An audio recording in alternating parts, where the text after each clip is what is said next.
देखो एक क्वेश्चन देखते हैं। For a AC circuit as shown below, if RMS voltage across the register is 120 volt. देखो एक सर्किट दे रखा है, ठीक है, ये सप्लाई वोल्टेज दे रखा है जिसकी वैल्यू भी दे रखी है अपन को साइनसोडियल इक्वेशन में, और जो आरएमएस वोल्टेज है इस रेजिस्टेंस के अक्रॉस उसकी वैल्यू दे रखी है अपन को 120 वोल्ट। तो ये पूछ रहा है what is the value of the inductor.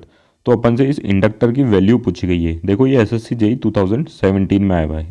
Repeat कर देता हूँ मैं इसको, क्वेश्चन को एक बार फिर से। यहाँ पे एक सर्किट दे रखा है, ठीक है, सप्लाई वोल्टेज दे रखी है, साइनोसोडियल सप्लाई दे रहे हैं 150 रूट टू साइन 500 टी की, ठीक है, साइनोसोडियल वोल्टेज की सप्लाई दी गई है।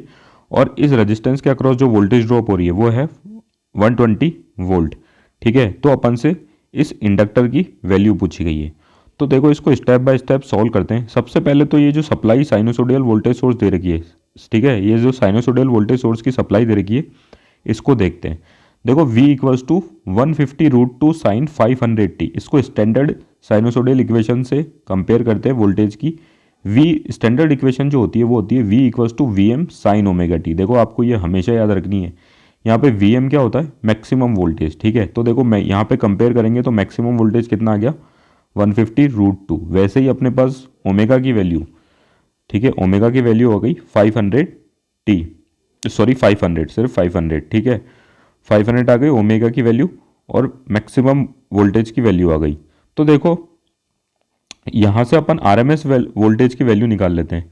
आरएमएस वोल्टेज की वैल्यू क्या आ जाएगी, maximum voltage upon root two, ठीक है। तो देखो मैक्सिमम वोल्टेज कितना है 150 रूट टू। देखो जब भी अपन को कैलकुलेशन करनी होती है ना तो हमेशा अपन आरएमएस वैल्यू लेते हैं, ठीक है। तो अपन को आरएमएस वैल्यू निकालने की ज़रूरत है। तो मैक्सिमम वैल्यू अपन को दे रखी है तो अपन को निकालनी है आरएमएस वैल्यू, क्योंकि देखो यहाँ पे वोल्टेज ड्रॉप है इस रेजिस्टेंस के अक्रॉस, इसकी भी वैल्यू जो वो थी 120 वोल्ट, अब वो अपन को आरएमएस वैल्यू दे रखी थी। देखो यहाँ पे क्या दे रखी थी, RMS voltage across the register. तो हमेशा याद रखना अपन को आरएमएस वैल्यू ही कैलकुलेट करनी होती है। तो देखो मैक्सिमम वैल्यू अपन को दे रखी है तो आरएमएस वैल्यू निकाल लेंगे, maximum value maximum voltage upon root two. तो मैक्सिमम वोल्टेज 150 रूट टू था और अपॉन रूट टू, तो रूट टू से root two cancel, voltage RMS voltage कितना आ गया 150 वोल्ट। ये इस 150 वोल्ट आरएमएस 150 वोल्ट की अपन को सप्लाई दे रखी है, ठीक है। अब देखो इस सर्किट में अपन को करंट निकालना है। देखो इसने बहुत ही अपन को ये दे रखा है कि इस रेजिस्टेंस के अक्रॉस जो वोल्टेज ड्रॉप है ना वो 120 वोल्ट है।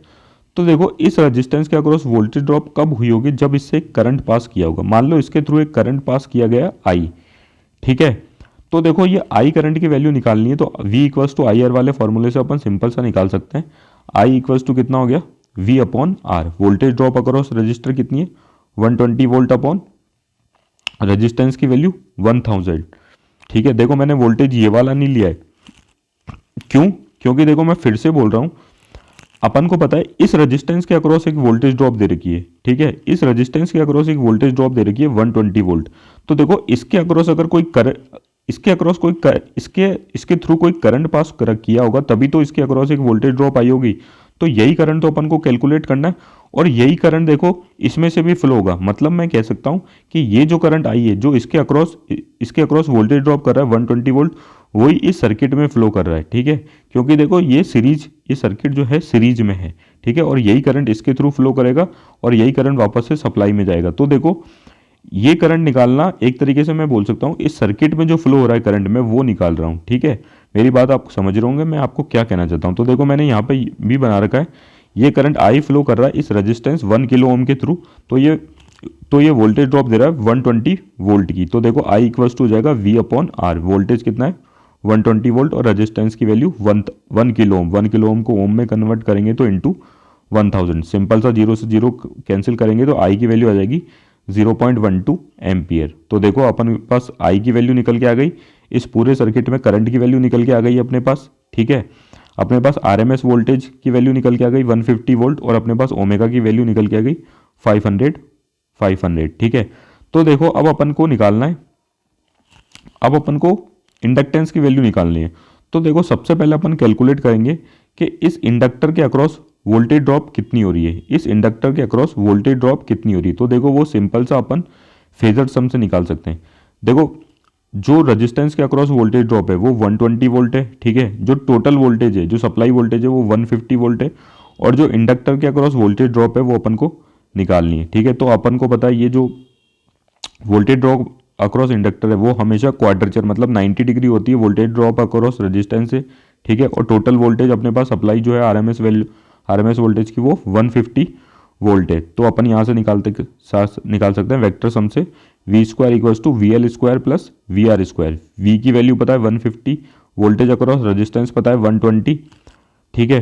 तो अपन को वोल्टेज अक्रॉस इंडक्टर निकालना है। सिंपल सा रीअरेंज करेंगे तो सिंपल सा ये वाली फॉर्म बनेगी। यहाँ पे ए स्क्वायर माइनस बी स्क्वायर का फॉर्मूला लगाओ, ए प्लस बी इंटू ए माइनस बी। सॉल्व करेंगे तो कितना आ जाएगा 270 इंटू 30, इसको मल्टीप्लाई करेंगे तो 8100, ठीक है। इसका स्क्वायर रूट लेंगे वी एल स्क्वायर, ठीक है। इसका स्क्वायर रूट लेंगे तो वी एल की वैल्यू आ जाएगी अंडर रूट 8100। अंडर रूट 8100 को सॉल्व करेंगे, ठीक है। इसका स्क्वायर रूट लेंगे तो वी एल की वैल्यू कितनी आ जाएगी 90 वोल्ट आ जाएगी। अब देखो इसके अक्रॉस अपन को क्या पता है, इस इंडक्टर के अक्रॉस अपन को वोल्टेज ड्रॉप निकल के आ गई, ठीक है। इस सर्किट में जो फ्लो हो रहा है करंट ये आई, ये अपने को पता है, यही आई करंट इसके थ्रू फ्लो होगा।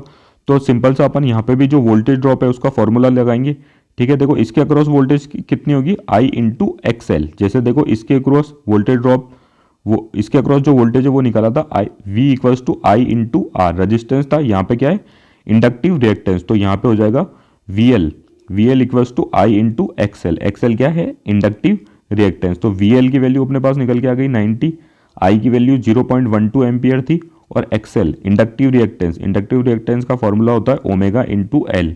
अपने को ओमेगा की वैल्यू भी पता है 500 है, ठीक है। तो एल की वैल्यू सिंपल सा अपन कैलकुलेट करके निकाल सकते हैं। देखो इनको जब सॉल्व करेंगे तो आ जाएगा 3/2, और 3/2 को जब सॉल्व करते हैं तो सिंपल सा अपने पास 1.5 हेनरी आंसर आ जाएगा, क्योंकि इंडक्टेंस की जो यूनिट होती है वो क्या होती है हेनरी। तो देखो यहाँ पे जो ऑप्शन करेक्ट है वो कितना है 1.5 हेनरी। Thank you.